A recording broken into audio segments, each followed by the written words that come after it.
Come here. Obviously had a problem with rats up here by the look of it. Yeah, Some old traps, not good at all. We've got everything, mouse, rats. Yeah, it looks like there's plenty of mouse droppings as well, so... In the kitchen, there's more evidence of rodents. But it's the bathroom that worries Steve the most. There's waste pipes exposed, and probably the most concerning thing is these exposed wires. One of the tenants has said when he was having a bath recently, obviously the room was full of steam and that wire started sparking, which is obviously a serious risk. If somebody touches that, they get electrocuted.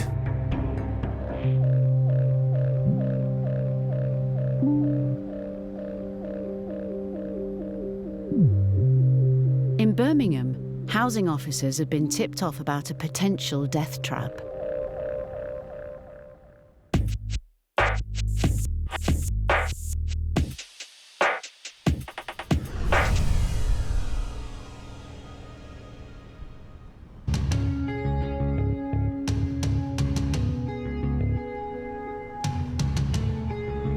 Steve Broderick and Heather Glover from the local housing enforcement team are investigating reports of poor living conditions in an unlicensed HMO, a house of multiple occupation. I assume it's this one, isn't it? The location, a two-storey flat above a shop rather ironically called Priceless. Keen to find out what's going on, they're meeting one of the tenants. Morning. Yeah, you Mr. Chouch? Yeah, I'm How are you? outside. All right, I'm Steve from the City Council. Spoke to you on the phone. There's no lights. If I'll give you a Right. lamp and it don't work. Okay. The tenant, Kareem, has been living in this property for over 4 years, but he's still uncertain exactly who his landlord is. And who do you pay your rent to? One downstairs. Do you know his name at all? What's his name downstairs? Kareem has to ask another tenant if he knows. We just call him Priceless, so I don't know what his name. Call him Just Priceless. Oh, you call him Priceless, that's the name of the shop. Name, but I don't know what's his name. Okay, you don't know his name. No. So this is one. While Heather tries to establish who's in charge and how many people live there, Steve takes a look around. Spread over 2 floors, he finds 5 bedrooms, 1 shared bathroom, a communal kitchen, but no central heating, no fire protection, and worst of all, a lot of dangerous wiring. There's some serious problems in here. We've got a lot of electrical problems. We've got loose sockets, bare wires hanging out, cables running around rooms, overloading, a serious issue for fire hazards. Come here. Obviously had a problem with rats up here by the look of it. Yeah, Some old traps, not good at all. We've got everything, mouse, rats. Yeah, it looks like there's plenty of mouse droppings as well, so...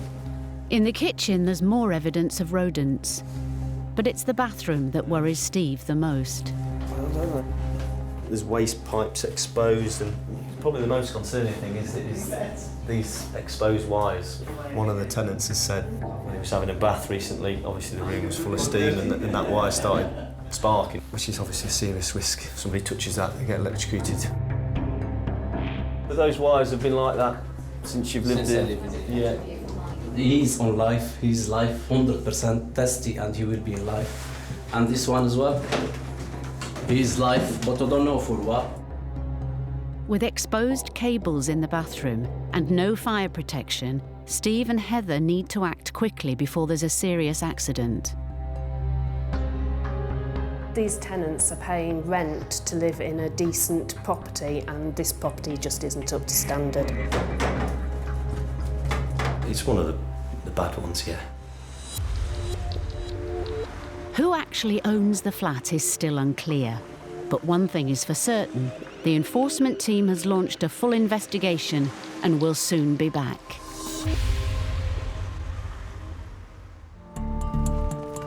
It's been 9 days since Steve Broderick of the Birmingham Housing Enforcement Team first visited the flat above Priceless. He's already ordered the exposed cables in the bathroom to be covered. Now he's back for a more in-depth inspection, with 2 officers from the West Midlands Fire Service. It's hard just because of the fire loading. Okay. Meeting them is the shop manager, known to the tenants as Priceless, and the property manager, who looks after the flat upstairs. They start in the shop, and it doesn't look good. Building side. No, I can see upstairs. Sorry? I can see upstairs. By law, there should at least be 2 layers of insulating fireboard between the ceiling of the shop and the flat above. Yeah. Yeah, you can see the joists above. But it's clearly missing in several places. There's no fire resistance at all. Fire in a shop could quite quickly spread upstairs, stop people escaping. Even worse, the fire detection system that's been installed for the benefit of the tenants appears to be nothing but a box on the wall. There's no power to it. There's so many things wrong, it's unbelievable. Yeah. You're not maintaining your detection system, Okay. so that's against our fire safety regulations. It's important you get it working. I'll get the same guy. Well, you can't get him, you have to have him here while we're here, because I'm not leaving these premises until it's working. And if I can't get it working, then we'll have to take action for upstairs. Upstairs in the flat itself, things go from bad to worse. The designated fire escape is actually through a packed storage room. Where does the door go? Flat roof. Flat roof. You can't go into a flat roof unless you can get a way down. That's by the council. When you say passed by the council, who building control, is that what you're saying? Control, yeah. So you've had building regulation approval for this conversion? Everything's. So you'll have all the paperwork for that, will you? Yeah. Yeah? Be interested to see that if you can find it. While the property manager claims the building has council approval, the landlord struggles to open the fire exit door. No, we haven't. Yes, they're not missing this key. You're missing the key. Right. With the door locked and the key lost, the team are forced to walk around the back of the building to check if there's a viable escape route. He claims it's been done with building control approval, but... Well, they would want a way off here. Yeah, There's no way that's off. what I would have thought. Yeah, that's... Yeah. There's no only way. Yeah. You couldn't use this as a means of escape because you fall off the roof Yeah. in the dark. No, there's no light. The fire officers have seen enough. There's no way the property would have been granted an HMO licence. And, as it's a potential death trap, it could be closed down and the tenants made homeless. Bottom line is you could just turn around and go, I'll tell you what, now we'll just prohibit the accommodation completely. Where would the tenants then go? That's up to them. That's up to you and them, to be honest. I mean, You I don't mind you cannot that have option. people in dangerous Yeah. situations. The prohibition on that's. Well, we I will. don't mind. Well, that's our last resort. Yeah. Okay? Because we don't want that to Because what I happen. do, like I you know say, it's all right for you because then it's the problem's out of your hands, isn't it? So you don't have to do anything effectively. Well, That's why you you're say saying still- you'll accept that. Still. Yeah. But that is issue our for last everybody. option. So anything else we can do before that to resolve the problem, we will be looking at. So the But they tenants- might not want to move. Yeah, but they've got no choice if we prohibit. You committed criminal offence if you haven't heard. To avoid throwing the tenants out onto the streets, the fire officers move them all onto the first floor and fit a temporary fire alarm system. They tell the landlord and his property manager they have 7 days to fit a permanent fire detection system or face prosecution. If he doesn't do the work that he's promised by the set time scale, he commits an offence. Yeah.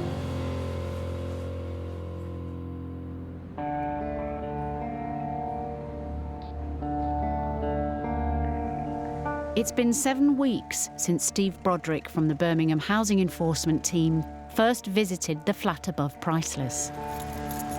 Appalled by its dangerous and run-down condition, he ordered the property manager to make urgent repairs. Hello, sir. How are you? Now it's time to find out exactly what he's done. Go through the list. Yeah. Check everything off. Anything we find, any issues, we can talk about them as we go. We'll go upstairs first, yeah? Okay. It's soon clear the property manager has been busy. Lighting to the second floor stairs, yes, we've got that handrail. So they're going to do 8 visits a year to cover mice and rats. That's good news, yeah. Okay.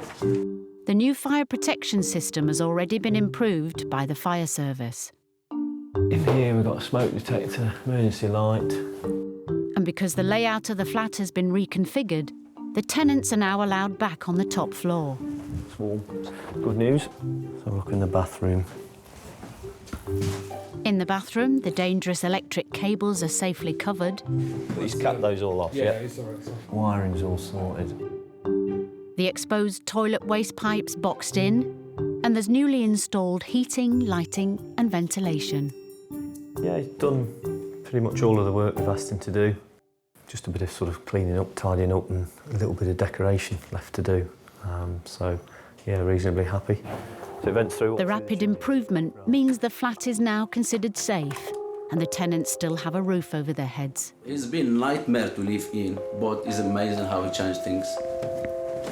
Kareem may be impressed with the work done, but for Steve, it's frustrating to have to force landlords to comply with the law.